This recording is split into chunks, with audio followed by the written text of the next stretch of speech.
주변에는 꿈을 포기하고 현실에 젖어 사는 사람들이 많아요. 저는 그렇게 되기 싫어서 경비원이 됐어요. 꿈을 포기하지 않은 대신 현실을 포기한 거죠. 매일 경비원으로 일하면서 시나리오를 쓰고 매주 글쓰기 레슨을 해요. 이런 반복되는 일상 속에는 특별할 게 없어요. 신선한 아이디어를 만들려면 새로운 자극에 몸을 던져야 돼요. 주말에 아는 여자 지인들이 종로에 있는 주얼리 지원센터에 간다길래 따라가 봤어요. 거긴 귀걸이나 목걸이 같은 주얼리를 직접 만들 수 있는 곳이에요. 명분은 할머니께 드릴 귀걸이를 만들러 온 거라고 했지만 사실 여성의 세계를 체험하려고 간 거예요.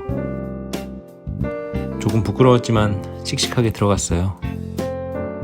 귀걸이를 만드는 과정은 쉽지 않았어요.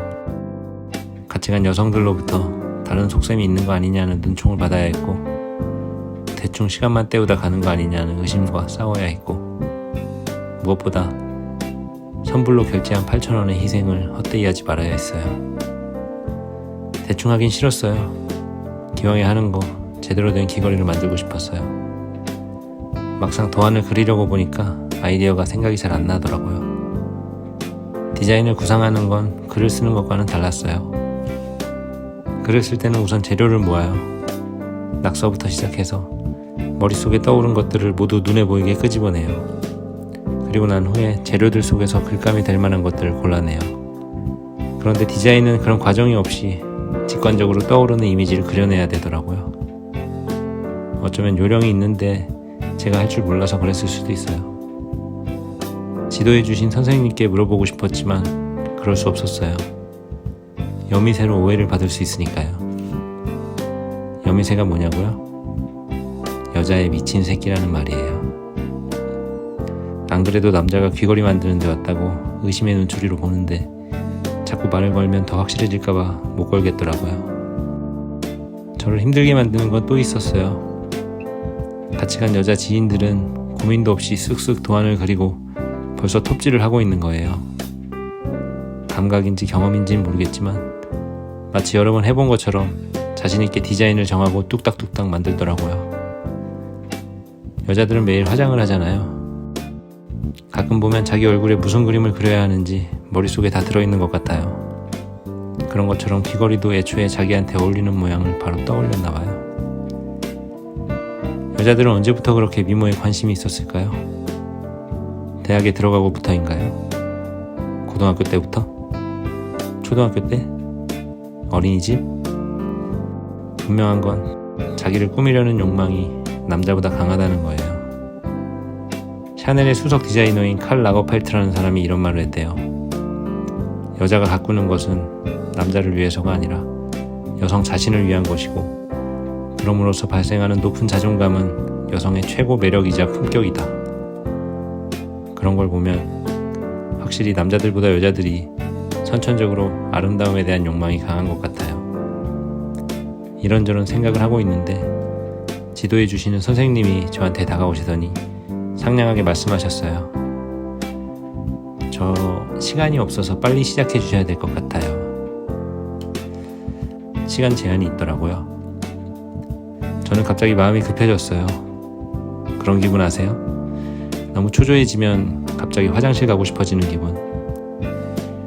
저는 시나리오 쓸 때를 떠올렸어요. 정말 답답하고 아이디어가 떠오르지 않으면 일단 아무거나 써요. 처음엔 별거 아닌 것처럼 보여도 고치다 보면 그럴듯하게 발전하기도 하거든요. 그래서 할머니 얼굴을 보고 처음으로 떠오른 도안으로 만들기 시작했어요. 디자인이 정해지면 그대로 종이로 오려서 동판에 붙이고 그 모양대로 톱질을 해요. 톱질이 빗나가면 다시 처음부터 종이를 붙이고 정교하게 작업을 되풀이해야 돼요. 시간이 어느새 10분밖에 안 남았더라고요. 저는 뒤늦게 톱질을 시작했고 주위에서는 저럴 줄 알았다, 저 여미새 저거 라는 눈으로 저를 쳐다봤어요. 저는 흥부보다도 부지런하게 톱질을 했어요. 쓱싹 쓱싹 쓱싹. 잘하면 시간 안에 완성할 수 있을 것 같았어요. 쓱싹 쓱싹 쓱싹 쓱싹 쓱싹 쓱싹. 어느새 앞에 있던 친구들은 이미 귀걸이를 착용하고 거울을 보고 있더라고요. 이대로는 안 되겠다 싶은 생각이 들었어요. 더 박차를 가하면서 힘차게 톱을 미는 순간 갑자기 탱탱했던 긴장이 한순간에 풀어졌어요. 줄톱이 끊어진 거예요. 선생님이 다가오셨고 급히 톱을 수선해 주셨지만 시간은 계속 흐르고 있었어요. 8,000원이 날아가는 느낌이 들었어요. 옆에 있던 친구들은 푹 웃으며 저에게 손가락질을 했어요. 어휴, 그럼 그렇지, 어휴. 주어진 시간이 모두 지나가고 주얼리 지원 센터를 나오면서 같이 간 친구가 그러더라고요.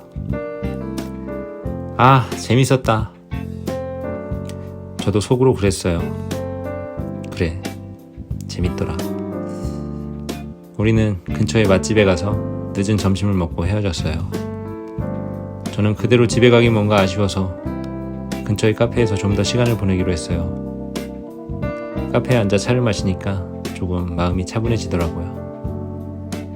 그날 저는 3가지 교훈을 얻었어요. 여자들은 아름다움에 대한 욕망을 타고난다는 것과 귀걸이는 웬만하면 사서 선물해야겠다는 것, 그리고 끝까지 포기하지 않으면 결국은 해낸다는 걸요.